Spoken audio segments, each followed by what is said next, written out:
Hi there. So in this section of the course, we're going to talk about scope and lifetime. So scope and lifetime are all about determining how long a component lives for. And until now, we haven't really even discussed this idea of how long a component lived for. We basically assume that whenever you resolve something, you get a brand new instance, and then that instance lives for as long as you want it to live. But of course, that might not necessarily be the case, because you might not need some components to live as long as the container lives. So that's what we're going to spend a lot of time discussing. So here's what we're going to see. First of all, we discuss the notion of scope. Now, scope is a very interesting idea. You know that in .NET you can essentially make a code region by putting a using statement and putting something disposable in that using.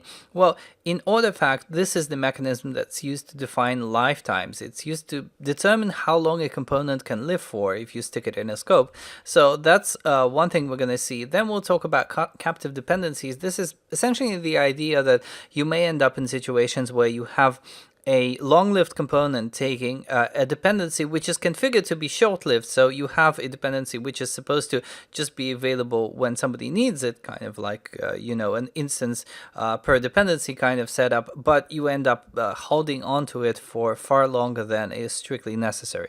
So we'll take a look at how this may occur in your programs. Then we'll talk about disposal. Now, seeing how we're talking about lifetimes and the using statement, disposal and the iDisposable interface is very convenient.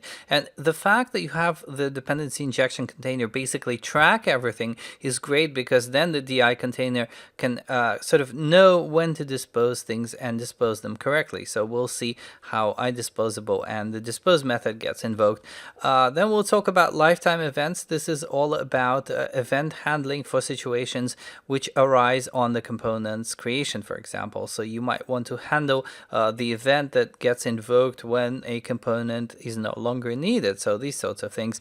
And finally, we'll take a look at additional functionality and additional interface, in fact, which you can implement on your components, which will allow you to invoke a certain chunk of code whenever the container is actually being built. So it's a bit of a niche situation, but we'll take a look at how that works as well.